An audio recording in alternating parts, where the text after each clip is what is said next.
हे हाय CMA CA CS के friends, foundation वाले students. अपनी इकोनॉमिक्स को हमने स्टार्ट किया था। हमने काफी सारे जो स्टडी नोट्स हैं, इसके जो चैप्टर्स हैं वो हमने कंप्लीट कर दिए हैं। और अब हम स्टार्ट करने वाले हैं इसका। हम थ्योरी ऑफ कॉस्ट कर रहे थे, उसको हम कैरी करते हैं, ठीक है ना। प्लेलिस्ट मैंने बना रखी है। जो भी फाउंडेशन के स्टूडेंट्स हैं, हमारे सीएमए सीए सीएस के जो स्टूडेंट्स हैं, एक बार प्लेलिस्ट जाके देख लीजिए। सारे जो चैप्टर्स हैं वो बिल्कुल टॉपिक वाइज बने हुए हैं, ठीक ना। अब हम कर रहे हैं थ्योरी ऑफ कॉस्ट में। एक टॉपिक है हमारा एक्सटर्नल इकोनॉमिक्स, ठीक है। ये पढ़ते हैं हम। फॉर्म इज अ यूनिट, है ना। और फॉर्म इज कॉल्ड इंडस्ट्री। क्या होता है कि जब हम एक यूनिट की बात करते हैं तो उसको हम फर्म बोलते हैं, और जब हम यूनिट के समूह की बात करते हैं तो उसको हम बोलते हैं इंडस्ट्री। ओके। फॉर एग्जाम्पल, अगर हम रिलायंस जियो की बात कर रहे हैं तो वो हमारा होगा एक एक यूनिट होगी, यानी फर्म होगा। लेकिन हम जब बात करते हैं टेलीकॉम इंडस्ट्री तो वो पूरी समूह का नाम आ जाता है। उसमें एयरटेल भी आ जाता है, उसमें वोडाफोन भी आ जाता है, और उसमें अपना क्या आ जाता है, जियो भी आ जाता है।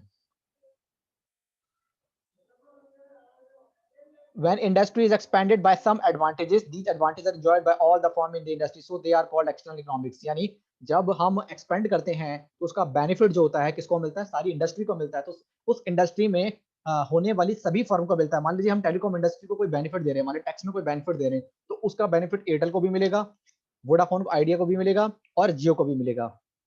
These economics are open for all the firm, it means they are not related to a single firm। यानी जब हम इंडस्ट्री को फायदा देते हैं तो उसमें इंडस्ट्री में आने वाली सभी जो फर्म है, यानी ऑर्गेनाइजेशन है, सबको फायदा मिलता है, किसी एक सिंगल यूनिट को फायदा नहीं मिलता। तो types of external economics: economics of localisation और कंसंट्रेशन, ठीक है। Location of several firms at one place marks at available certain facilities. Local authorities may develop roads, communication, power, irrigation, etc. Such other facilities like banking, insurance, skilled labor will come in the area. These arrangement benefit all the firm located in that place। मतलब हम कई बार क्या होता है कि हम एक particular जगह पर काफी सारी जो पर्टिकुलर फॉर्म्स होती है उसको हम क्या कर देते हैं, एक ही जगह पर बहुत सारी जो ऑर्गेनाइजेशन होते हैं ना उसको हम यहाँ पर कर देते हैं। मान लीजिए जितनी भी शॉप्स है वो एक ही जगह पर हमने प्लेस कर दी, तो क्या उससे बेनिफिट क्या मिलता है कि ग्राहक एक ही जगह पर आकर सब कुछ ले लेता है, सारा सामान ले लेता है।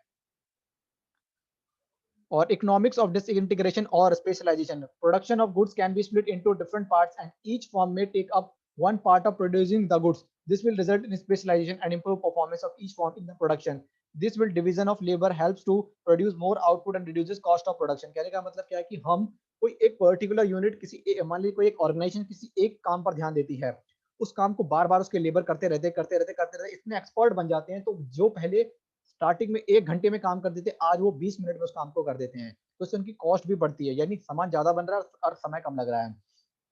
तो क्या होता है इकोनॉमिक्स ऑफ स्पेशलाइजेशन में, एक पर्टिकुलर ऑर्गेनाइजेशन जो होती है पर्टिकुलर चीज को बनाती है, उसके लेबर उसी चीज को बनाते रहते हैं, खूब प्रैक्टिस करते हैं। और प्रैक्टिस करने से क्या हो जाता है दोस्तों, प्रैक्टिस करने से क्या होता है कि जब वो प्रैक्टिस करते रहते हैं तो उनको क्या होता है, एक्सपीरियंस हो जाता है, एक्सपर्ट हो जाते हैं वो उस चीज के। और जितना उनको बनाने में समय लगता है पहले, अब उसको उस सामान को बनाने में कम समय लगता है। economics of related to information services, economics of related to information services। All the firms in the area are dealing with the some same goods. Information can be shared among the firms about raw material, skilled labor, marketing, etc. Expenditure on these items can be reduced and there will be mutual advantage of all the firms। ठीक है ना, आपस में एक दूसरे को changes कर सकते हैं चीजों को।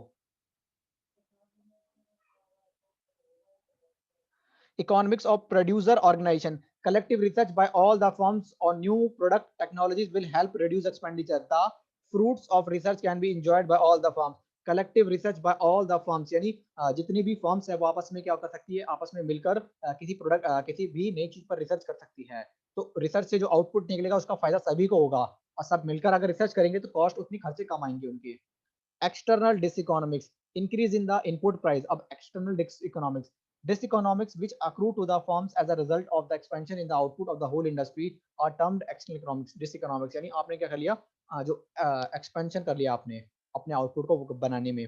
increase in the input prices: when the industry expand the demand for the factor input increases। यानी अगर हम इंडस्ट्री एक्सपेंड करती है तो क्या होता है, जो फैक्टर इनपुट प्राइसेस होते हैं वो इंक्रीज हो जाते हैं। As a result the input prices, है ना, prices of raw material and machinery equipment, interest rate, transport and communication shoot up। This cause cost of production to rise। यानी इससे क्या होता है, हमारा cost of production क्या हो जाता है, बढ़ जाता है।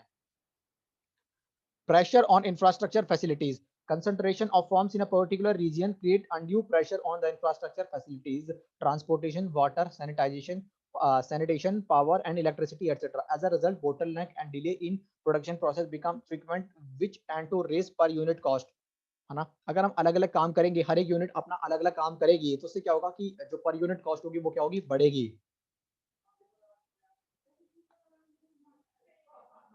ठीक है, इसके बाद हम क्या देखते हैं? Economics due to exhaustive natural resources. Diseconomics may also arise due to exhaustive natural resources. Doubling the fishing fleet may not lead to doubling of the catch of the fish or doubling the planting, mining और इसका कहने का मतलब ये है कि हमें क्या करना चाहिए कि अगर हम मिलकर काम करते हैं तो उससे मेरी कॉस्ट कम आती है, लेकिन डिस इकोनॉमिक्स में क्या करते हैं हम लोग? एक्सटर्नल डिस इकोनॉमिक्स में हर एक व्यक्ति अपना अपना अलग अलग काम करता है, तो उससे क्या होता है? उसको नुकसान होता है। उसके बाद डिसइकोनॉमिक्स ऑफ डिसइंटीग्रेशन। मान लीजिए हर एक व्यक्ति सारा काम खुद ही करेगा, हर एक व्यक्ति मतलब अपने ऑर्गेनाइजेशन में सारा काम खुद ही करेगा, तो क्या होगा कि एक व्यक्ति को बार-बार अलग-अलग काम मिलेगा, तो वो उससे एक्सपर्ट नहीं बन पाएगा, इससे उनकी कॉस्ट ज़्यादा आएगी।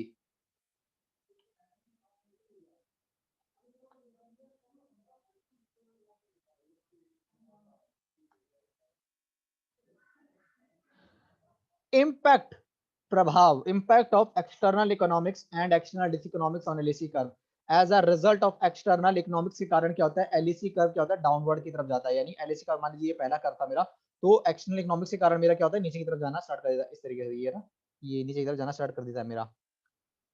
It is shown in the diagram below that causes of external economics LAC curve shift downward from LAC 1 to LAC 2, यानी हमारा LAC 1 से क्या गया? LAC 2 की ओर गया।